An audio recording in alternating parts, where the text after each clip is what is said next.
start to turn it around.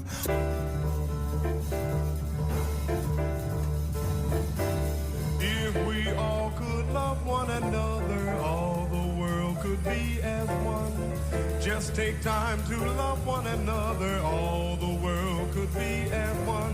Black man, white man, standing together, no more fighting to be done. Yellow, red man, dancing together, all the world could be as one.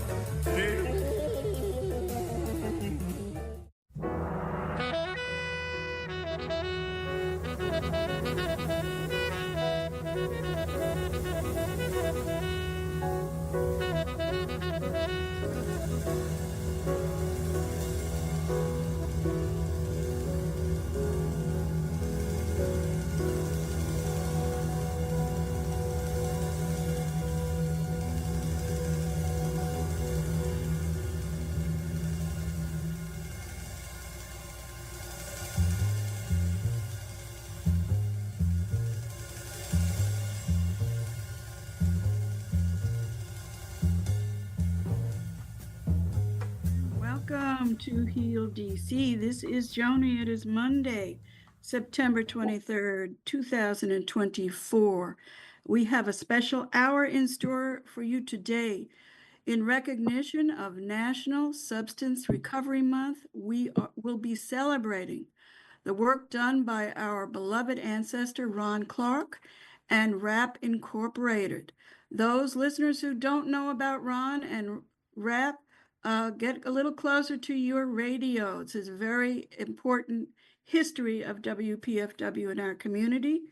We'll be hearing some of the countless stories and contributions of Ron Clark and RAP as we spotlight these contributions during the hour with a team of outstanding guests. And I would like to introduce my special co-host for the hour, Charles Stevenson. Charles, welcome and take it away. Well, thank you, Joni. Thank you so much. And I tell you, it's an honor for me to be on this program to represent, to talk about the contributions of Ron Clark and RAP Incorporated to Washington, D.C. And it's always an honor to be on WPFW because over the years, they carried the truth, they carried the messages to our people. A little bit about myself. As you probably know, I have been an activist, very active in Washington, D.C. for many, many years. I served on the board of WPFW. I've knew Ron, God, for over 40 years, working with Malik Edwards at the Black Panther Party and Sherry Brown and Jim Williams and going way back to Maurice Lawrence, also with the Black Panther Party. And so when Ron opened the doors to RAP, he had the assistance of the Black Panther Party. And I think he took some of the lessons from the Black Panther Party in terms of how he built RAP Incorporated to serve the people.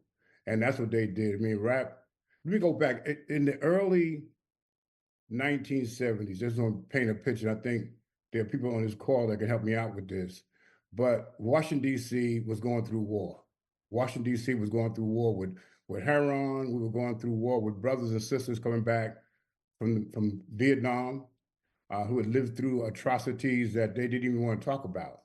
And then we had the war, the Civil Rights Movement. That was another war. And a lot of brothers and sisters were befell by what they went up against during the Civil Rights Movement. So Heron really overtook and was very, very, how can I say, devastating to the citizens and to Washington, D.C. And so RAP coming along during that period actually saved a lot of people. That's what we're going to talk about. We're going to talk about why RAP came at that point in time, why Ron came to D.C., how he got to D.C. And of course, we're going to talk to my good friend, Kakai Patterson. We're going to sit around the coffee table this morning, Kakai, and we're going to talk about some of the history and some of the things that you did along with Jerome and Darryl Sabs, to make this program what it is today. And Charles, let's introduce just briefly all the fabulous guests we have. As of course, we have you, as you said, you've been on the board of RAP for many, many years. We're also very honored to have with us Ron Clark's wife and a strong WPFW family member, Angela Owens Clark. She's going to be joining us at the end of the hour. And I'm also extremely excited and thankful to have WPFW's own Von Martin. Stay tuned for later in the show. And of course, all listeners should know that it was Von Martin who first put the station onto our airwaves in 1977 with Take the A Train. And of course, he can be heard every Saturday with Brian Caribbeana from 6 p.m. to 9 p.m. every Saturday. He's been with us for decades. You'll hear from him a little later, but he has some very exciting stories to share about Ron Clark. And in addition, I'm very excited as well to have Dr. Edwin Chapman, who's actually calling us from across the waters. And Edwin Chapman is a hero to many of us, a community hero in the world of substance abuse treatment, leading the way with a commitment to end the opioid epidemic. And we'll talk about the importance of RAP's work from his perspective as a physician. So let's jump in now briefly. Everything's going to be brief with our time, but we're going to start with talking about RAP's, the work of RAP in the terms of substance abuse treatment. A few more minutes from Charles, and then Kokai is going to share the RAP philosophy. Maybe we should start with that now. Let's start with welcoming Kokai in, and Kokai, please read and share RAP's philosophy statement. You're on mute. All right. Okay. Okay, I got it. How we there? We good? That's Great. good. Okay. Good morning, everyone, and thank you, Joni, and the WPFW family for always supporting progressive movements in the community. The RAP philosophy was written in 1970, and it was put together by about 5 or 6 what we call back in the day ex-addicts. Mr. Clark, Adisa Ajamu, took myself and about 4 or 5 other folk and put us in a room and said, come up with your philosophy. What is going to lead and guide you all? And here it goes. As a community, we are united in our struggle. We say yes to life and no to those things that threaten to destroy us. Today, we move towards a lifestyle of human values based on love, governed by honesty, and secured by trust. No longer do we stand alone. We must be as open as the air, with the will to survive, the will to learn, and the will to create. For we are a creative force motivated by each other. For the will of the people is the greatest force conceivable. Ashe. Ashe. And with that said, Charles, just briefly, and I hate to say briefly, but share a couple of the things that Ron did to create RAP for the, he was with it for many decades. Okay, But and I'll be as brief as I can. As you know, Ron was born in LA, Los Angeles, California, in 1935. Both his parents were artists. His mother was she was an artist. His father was a musician. So he took up playing instruments a long time ago. He was infatuated with jazz. Unfortunately, at an early age, he started experimenting with drugs. And fast forward, he ended up going to Synanon, which was back then a program where a lot of so-called celebrities went to kick their heroin abuse their addiction. Eventually, he ended up going to Harlem, where he worked in Phoenix House, and he said he saw more black people in Harlem, Kakai, than he ever seen in his whole life when he That's got right. there. That's right. But again, this is probably the late 60s, early 70s. And again, the backdrop is what was happening in our community, Yeah. and why a lot of brothers and sisters were fledging to heroin and alcohol and other forms of addiction. Yeah. Ron was summoned to come to a meeting to Washington, D.C. A couple of priests in Washington, D.C. wanted to start a drug treatment program. And Ron met with them, and Kakai never left. That's right. How DC gets you, you come to DC, just never leave. That's right. And it was then that he got the whole idea, the whole concept to move forward with Rap Incorporated. And I think Kakai, you were there. You can go on from there, my brother. Absolutely. Yeah, you can take us on a ride, if you will. Yeah, absolutely. And that's exactly how the story went. Ron Grenier, one of the priests, and George Malzone were two ex-Catholic priests who wanted to do and put together a program. And the key thing that my brother Charles talked about is Ron's orientation from Synanon, which was the #1 residential, not long-term treatment program, but when you signed into that program, you signed in for life. So Mr. Clark was very, very much orientated to what we call the correct way to deal with treatment, a re-educational process. And then, like you said, going to Phoenix House and having over 10 or to 15 years of experience in long-term therapeutic residential programs, he then orientated himself politically and put, of course, what we know as the Afrocentric flavor and the political flavor into that program. One of the things that every addict had to do when they came in was commit to going back into the community after they got their lives together. This was point one when you came in, and that, of course, was part of your exit plan. What were you going to do to give back to the community? So again, this is an African concept of taking care of ourselves, our families, and our communities. And Ron was able to galvanize support from every level of the communities to be able to get this program off the ground. We started in a building and were washing the dishes in the shower. We were cooking on a hot plate, but we were enjoying ourselves because we as young people at 17, I was about 17 and a half years old. I had to sneak in there, and we were in there just taking care of ourselves and just loving one, just basking in this environment that Ron Clark had put up for us. So Kakai, at that point, the therapeutic community You're muted. Process. Oh, no, we can hear him. Yeah. At that point, Kakai, the therapeutic treatment philosophy was just emerging.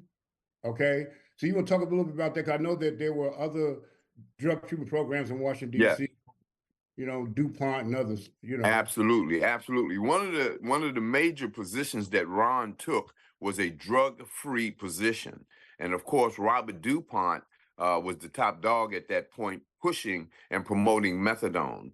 I was on methadone before I went into rap and got addicted to the methadone at age 16, 17. Again, lying about my age to sign up to get into these methadone programs. And in order to get off methadone, I actually went back to using dope again. And I did that twice, to get off methadone. I went back to shooting dope to get off the methadone. So Mr. Clark really had a very strong, unbending position against the use of any drugs to help an individual get off.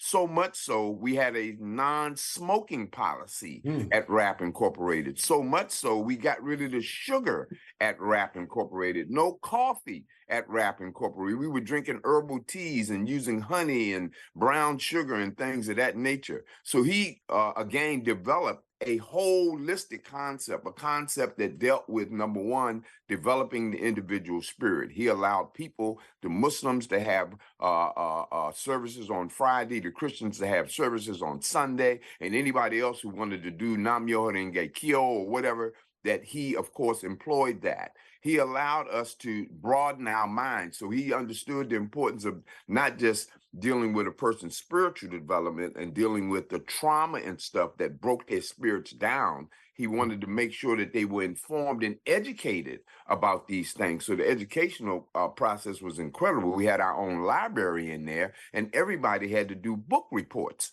Can you imagine these guys, Pookie and them, coming into a book report? I didn't know no book. And the book report might have 4 sentences in it, but Mr. Clark would give them a round of applause for those 4 sentences that Pookie might have wrote about that particular book, To Die for the People by Huey P. Newton, or the autobiography of Malcolm X, or, you know, some things of that nature that he would politicize us with to broaden our minds. And then on the other side, like I said, the holistic process, spirit, mind, and the body, we exercised. We had martial arts classes. That's why I started martial arts at Rap Incorporated. You know, I remember a brother named Sifu Purdy would come down to Rap, and I remember him kicking me in my head because I didn't block the punch. Okay. I said, man, he said, that's how it goes, Kakai. But yeah, Ron was able to induce a complete process. And then last was the community part. That part of our daily regimen was to go out into the community and solicit community people to support us, as well as go into every school in Washington, D.C., every college, every campus. Mr. Clark had us everywhere doing free food programs that, of course, we learned from the Black Panther Party. You know, Kakai, let me jump in real quick. Let me jump real quick, because I think this is important for our audience to understand this too. Initially, Ron didn't want federal funding. Absolutely. Okay, and I think that that's a key piece that people need to understand why he did not want federal funding when he first set up Rap Incorporated. Absolutely. So how did you get the resources that you needed to carry on the programming? Talk about that a little bit. Absolutely. Yes, he refused that because creative Afrocentric concepts freely, that he would have to, you know, alter those things. So what he did was put together what we call an acquisition team.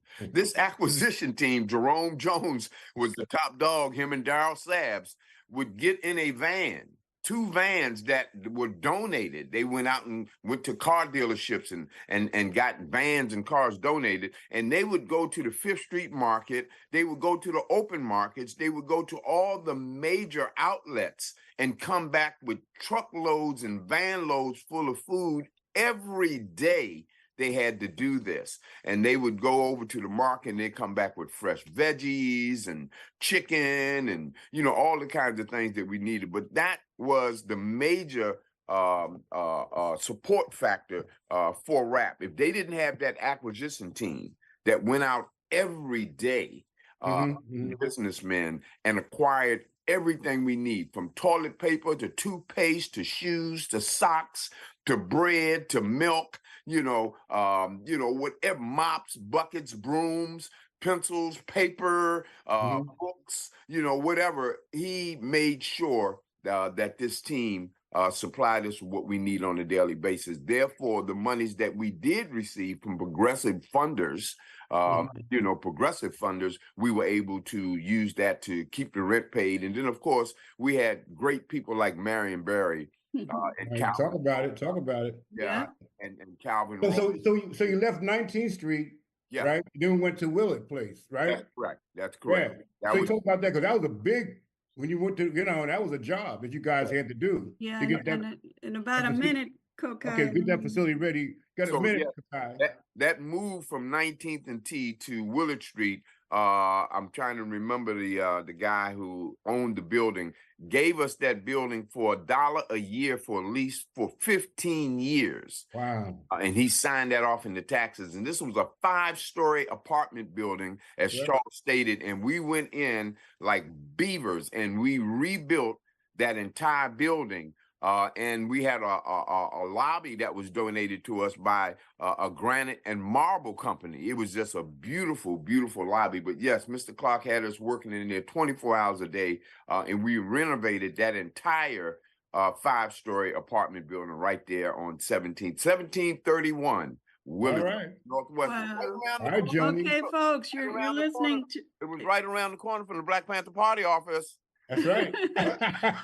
Okay, you're listening to WPFW to Heal Yeah. DC. This is me, Joni. We are celebrating Ron Clark and Rap Incorporated. We're going to hear soon about the role that Ron has played and still plays with WPFW. But let me share also, we are doing this in recognition of National Recovery Month. Yeah. National Recovery Month started in 1989.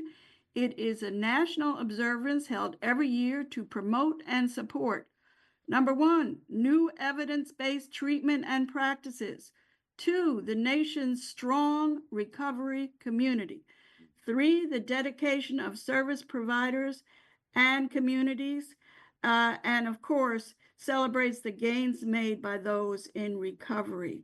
I want to share that on WPFW, we celebrated National Recovery Month through much of the 90s with Rap Incorporated, with Ron Clark, thanks to people like Tom Porter. Nap, Don't Forget the Blues, was very involved, working with Chuck Brown and Gaston Neal, making up songs to promote recovery, working with Calvin Rolark, and many others. So again, this hour is in recognition of National Recovery Month, which we celebrated for many, many years, thanks to Ron Clark, Tom Porter, Nap Turner, and Gaston Neal. And now we're going to take a moment to talk with Dr. Edwin Chapman, who's been a guest on my show and other people's, Roach Brown, Ambrose. He is a hero to many of us in the community. He's been a physician for many decades, graduate from Howard University. And in the past 10 years or more, his focus has been on opioid treatment and policies to reverse the tragic spread of deaths from opioid use.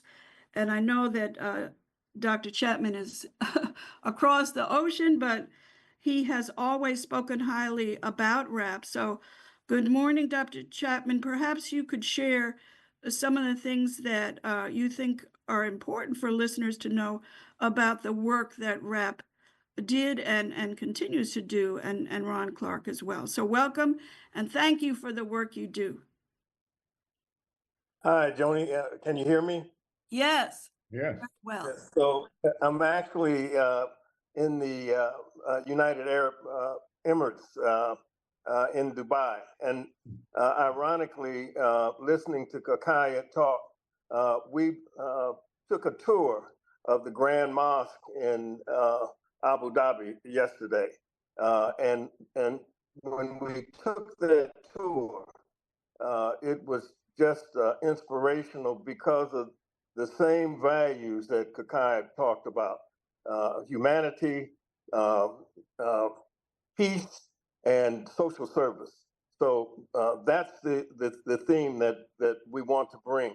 And unfortunately, our healthcare system has strayed away from those values. The United States now ranks near the bottom, if not at the bottom, in terms of healthcare, because we've morphed into a for-profit healthcare system.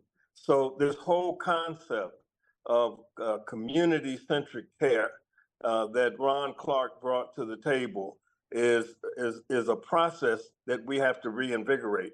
So we've worked over the past actually 15 to 20 years to bring the faith community back into the center of our healthcare.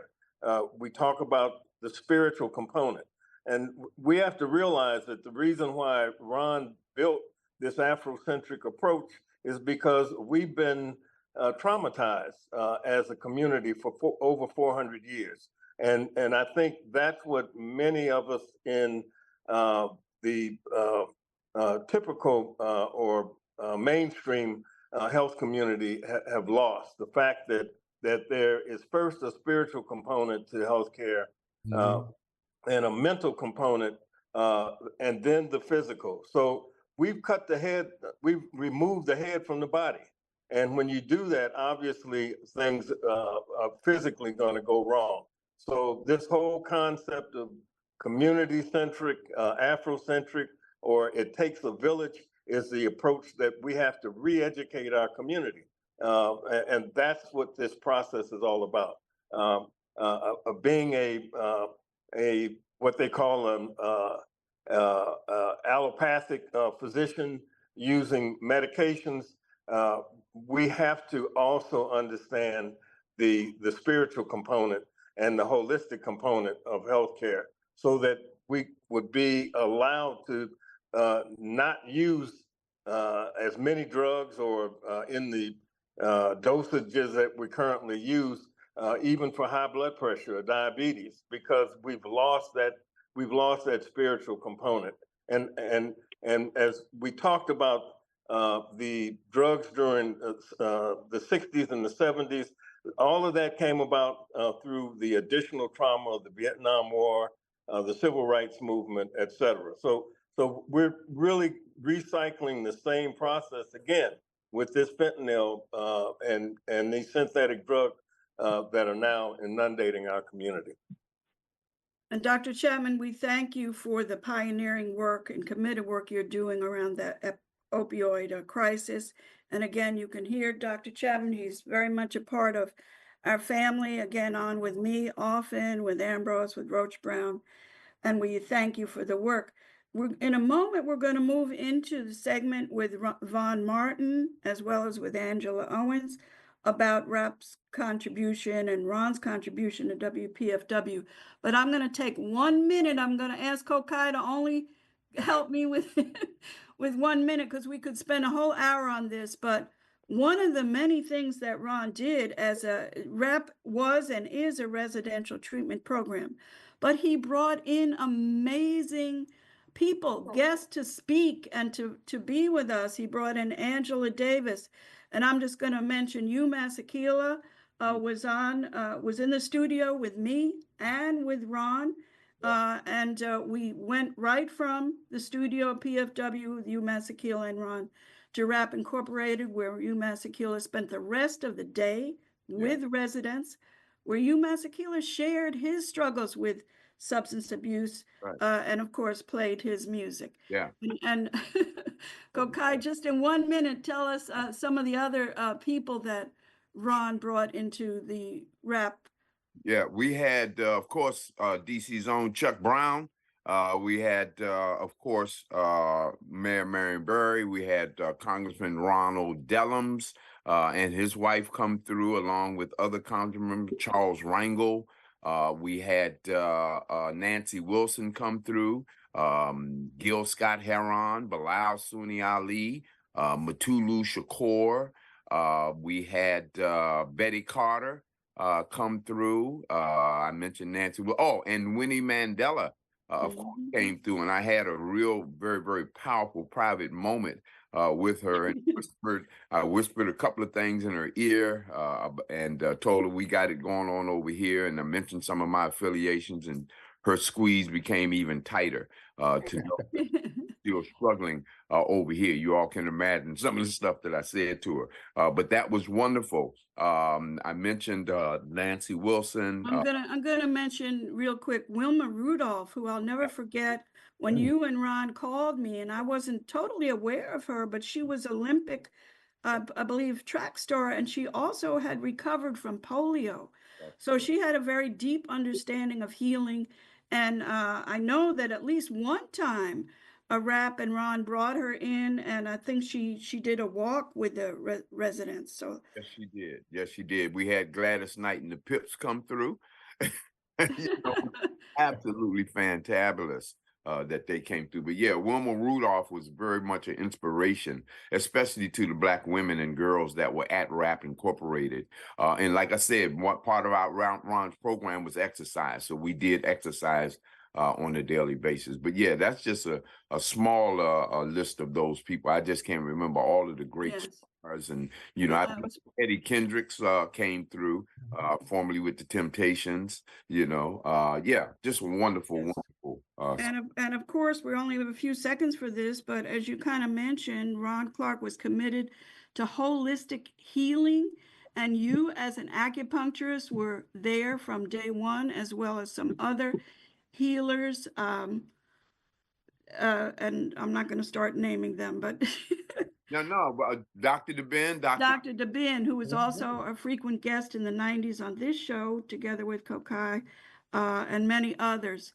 So we're going to now, in a moment, hear a little bit of Coltrane, but we are excited for our second segment.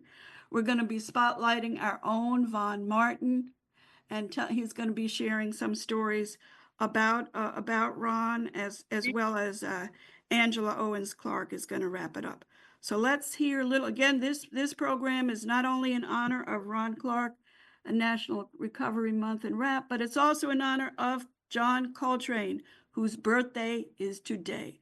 And I'm telling you that Ron Clark requested that we play this tune.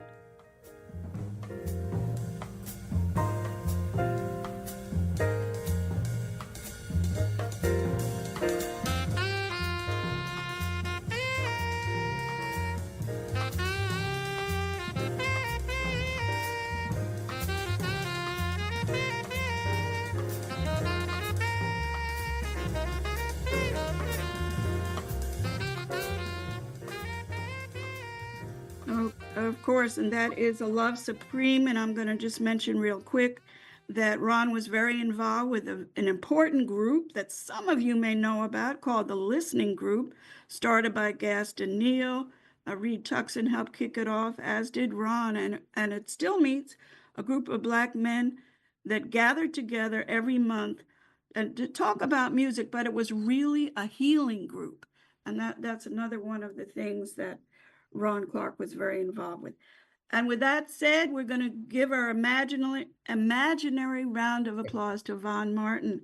You can hear him again every Saturday on Caribbeana from 6 to 9. And it was Von who started our airwaves in 1977. Welcome, Von. Hopefully you can unmute yourself.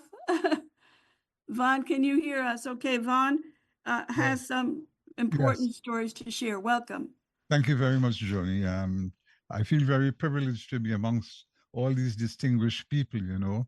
Ron and I go back a long way, and I tell you, I miss him. Ron was such a nice man. When I tell you, a nice man, simple and very calm and collective and knowledgeable. He was one of the founding programmers of WPFW. He knew Denise Oliver, Greg Millard, and Sigrid Browdy, and as a result of that, embraced the activities of WPFW.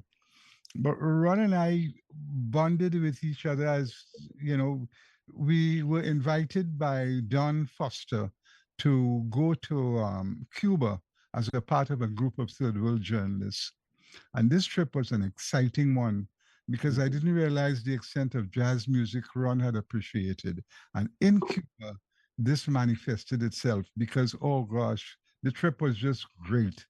One of the fun things that I remember, we were we visited the House of the Americas, and in the yard was a statue of Maurice Bishop. And if you know Maurice Bishop, the story of Maurice Bishop, a revolutionist from Grenada, and got killed. And Ron was very affiliated with his story. And we used to talk a lot about Maurice. But we took a picture out in the yard in front of the statue of Maurice Bishop. And I tell you, it's one of the beautiful memories. We both looked back at it and we'll talk again about these activities of this man. I can't find the picture now. And I have to look all over the house to find this picture because I must do it. And we continue to do the work of WPFW. We received awards from WPFW. There were photographs, people like Joni, Larry Applebaum, myself, and others received awards from WPFW for the work that we have done. But it's not just about the work we have done for ourselves, but it's work for the community, as WPFW was created for DC and for the community. So and then, you know, in comes Angela, and I said, I said, how does man get this nice woman so, you know? And he laughed, man. He said, because I'm a nice man. Yeah. And Angela might tell that story. But the guy was just a fantastic guy. I tried to hook him up with a friend of mine in Trinidad who was doing a similar program called Eye on Dependency, Garth Sinclair. But unfortunately, the distance and the method of communicating was unable to hook them up really to continue this work, But I want to thank all of you for all that you have been doing, and trying to keep the legacy of Ron Clark alive. I'm just tired of going to all of these ancestors celebrations, but we need to do them when they're alive more. Yes. So, but Vaughn, share with the listeners, because many people do not know the strong role that Ron played to keep WPFW alive. So tell the story of how he gave WPFW a home when we were homeless. Well, we were located at 1030 15th Street Northwest, and the lease had expired, so we had to get out of there. And we were in a quandary. Denise and Sigidi and Greg, they were in a quandary of where to go, And in comes Ron and say, look, you all could use my place on 18th Street. And the station moved from 1030 15th Street to 1878 18th Street, Northwest Washington. And there we were housed for several years until we moved to Champlain Street. But that was what Ron did. And he said, take it, use it, and that was a gift, Absolutely. And of course, I don't have time to share, but I did many special projects with Ron in collaboration with people like Calvin Rolock, for example, during the AIDS epidemic. And also Ron was always there when we had some of our upheavals at WPFW. One time in the 90s, we were having some challenges, and Ron helped to pull together a committee of community folks who were concerned and helped us meet for 1 or 2 years to talk about how to continue to support WPFW. So Ron was definitely part of the WPFW family and still is. Let me jump in real quick because WPFW was the major sponsor of a celebration called Sankofa, a celebration for rap. Remember that, Kakai? Yeah. Yes. We did this. It was 43 years that we celebrated rap's existence, and PFW came in as the major sponsor for this event. And it was just appropriate that we were able to do this, Vaughn, because this evening, Ron got his flowers. I mean, he got his flowers. The entire Washington, D.C. community showed up. Matter of fact, Katia, I think she emceed the program. And so it was a real, EU played, Sugar Bear played. For her, she also sang. So it was a celebration. And so again, the roots between rap and WPFW are so strong. Strong. Yes. And he also got his flowers, Vaughn. I think that was possibly was the 30th anniversary of WPFW at the convention center when Ron got a very special award. Yes. And I don't know, perhaps Sonny Rollins was at that event and many others. Yes. I think I don't know if Miles Davis might have been there, and Cicely Tyson. Okay. Kokai might let me, if I might. Let's welcome Angela Owens, Angela Owens Clark. And Angela, some people may not know who you are, but just briefly tell us who you are, and then share about. Married to Ron Clark for many years, and I'm a journalist and worked for WRC TV for many years as well. But I just wanted to talk just briefly about the WPFW connection. Volunteers, and Kokai, you will remember this, rap clients, rap residents volunteered at WPFW for a long time. This was before the federal funding. As you mentioned, RAP did not accept federal funding and could do all manner and kinds of creative and innovative things. So the residents volunteered. They would answer the phone, bring food over for when the fundraising was going on. So it was a part of giving back to the community, which Kokai, you mentioned. All the clients, the residents, had to give back to the community. That was a part of restoring themselves, giving back. So I just wanted to also add that, Joni. I don't know if I should continue, if it's time for me to be a part of the segment.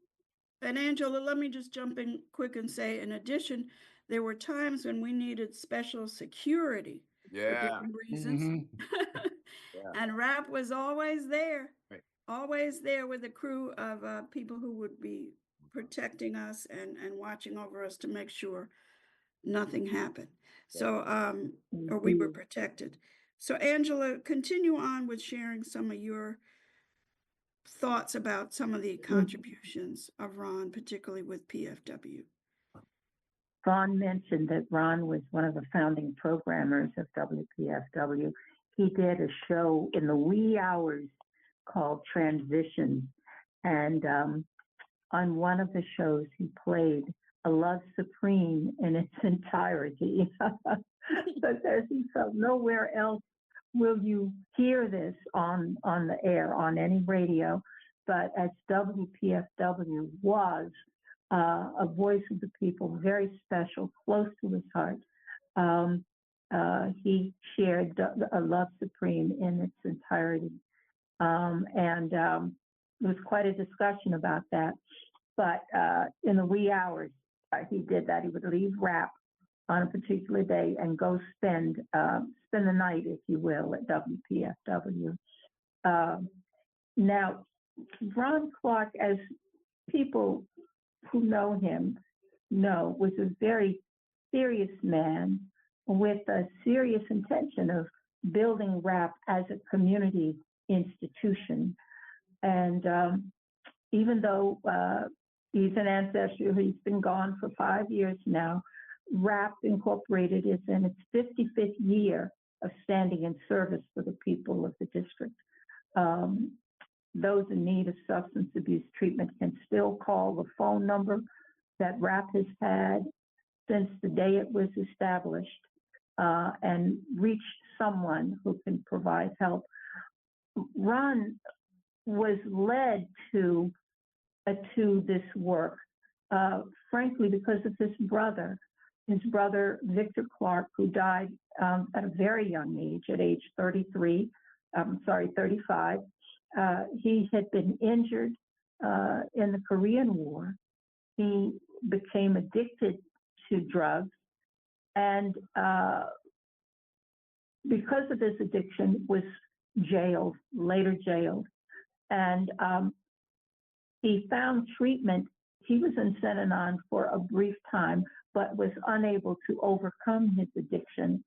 So later ended up in jail. And Ron felt that there must be something that could be done for people who were addicted, who could not get beyond the hold that these substances had on them. And that is one of the things that drove him to create an organization that embraced people holistically, and that Ron worked hard to get rid of sentencing persons addicted to drugs, sentencing them to jail, and to bringing them into treatment. He felt it was absolutely a crime in this nation for talented musicians. There were many musicians who were jailed because of their addiction to drugs. So he felt not only that he must do this for his brother, but in honor of musicians, creative individuals, innovative individuals who brought upliftment to the nation through their music and through their talent, to spend years sitting in jail and wasting time because they could not get help for the addiction. So that Angela, is Angela, we're almost out of time, but could you just, in 1 minute or less, tell us the very dramatic story of how you met Ron? If there's time, I don't know. well, that's a very long story, but I met him after doing an interview. While doing an interview with him, I've been doing a series on the air about families in prison in Washington, D.C., families who were locked up at Lorton. And I say families because there were several generations sometimes who were serving time in Lorton for various and sundry crimes. And I met Ron because he was one of the persons trying to work with people locked up in Lorton as well. And I'll just say briefly, this speaks to Ron's integrity. He was, the people who were in RAP were very secure. He was adamant that that the residents and clients had to feel safe and that nothing would get to them in RAP. Their job was to restore themselves. Federal marshals came to RAP's door at one point looking for a particular person, and Ron stood in the way, would not allow them to come through the door. He was arrested for that. The person they were looking for had a court date. The marshals came, it was the wrong court date and all of that. Ron was able to get that straightened out, but he stood and was arrested rather than let marshals come into a facility that he had created as a safe haven for those clients and for those addicted. That was the way, one of the major ways. We weren't dating then, by the way. Yes. Okay. We only have 3 minutes. I'm sorry to say we only have 3 minutes left for a final wrap up, and a couple announcements for another few minutes. I'm going to ask Charles and Vaughn and maybe Kokai, if you can just give 1 or 2 sentences to close out the hour. Yeah, I'm going to be brief. I'll be brief. You know, I think all of our listeners remember Petey Green. Yes. Not all of them, but a lot. Okay. Well, they should remember Petey Green. And Ron Clark epitomized the spirit of Petey Green. And what I mean by that, you know, Petey Green talked about the high and the low, but Ron Clark could be accessible from presidents of countries to hustlers on the street, to go-go artists like Lil Benny. I mean, everybody in the community had access and respected Ron. So he was definitely a pillar in our community. And I am just so happy that we're doing this tribute to Ron, because actually in doing a tribute to Ron like this, we're doing a tribute to ourselves.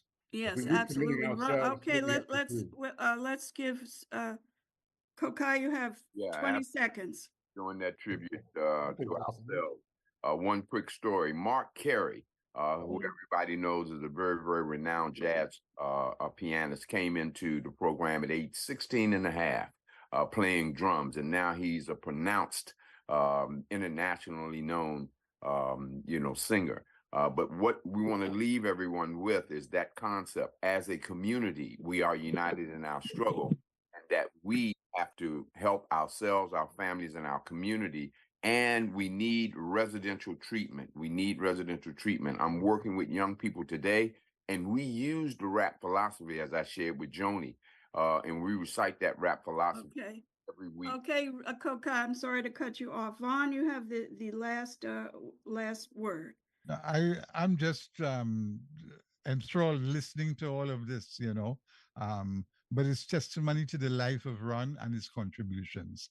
And I only hope that one day WPFW would spend more time celebrating aspects of individuals like this a little more, because it will help teach the younger generation where we have come from, the journey, and where we should go.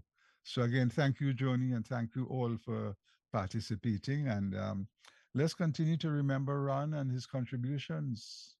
Yes, and I Thank thank you you for so that, much. Vaughn. And I want everyone to remember WPFW. Only on WPFW could a program like this be possible. Thank you all. Yes, and Yvonne and I will be working in the future to, I had originally hoped we could have a whole day, but I didn't get it together, but I'm happy we had this 1 hour and it won't be the last. We have some quick announcements. First of all, thank you as always to Magic Mike, who helps us through these shows. Thanks also to Frank Smith with Dr. Watkins, who helped me tremendously. And of course, thanks to Angela Owens Clark and Charles and Kokai and all the guests today, Dr. Chapman, and of course, Vaughn, for helping put this show together. We hope we can do more in the future. We also want to announce that tonight, and Charles can make the announcement, stay tuned to WPFW for at 5 p.m. with Ambrose to the East. And who's going to be the special guest, Charles? I'll be on his show to talk about Go Go Vote. It's an initiative that Ambrose and Stacy Palmer and others in the community have put together to use as a way to inspire go-go enthusiasts, go-go fans to get out and vote this election day. Okay, so that's today, 5 p.m. with Ambrose on WPFW. And although he isn't here to see it, I'm just his dream, his goal is being realized. And I also want to say, Joni, again, WPFW is such an important resource in this community. Everyone listening really should be a sustainer. Contribute and send money every month so that WPFW may continue to do the kind of program like the one you are hearing this morning.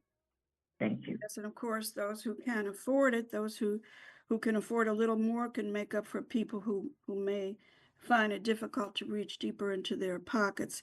And again, I want to thank Dr. Chapman for joining us today very much.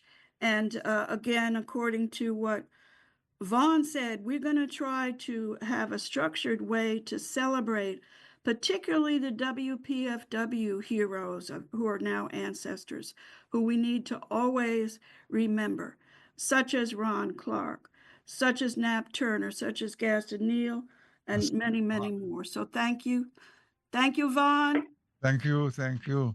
Askia Mohammed, another ancestor. Yes, and well, Askia is being remembered, thankfully, to some extent, but here we go with the love supreme to everybody. Thank you.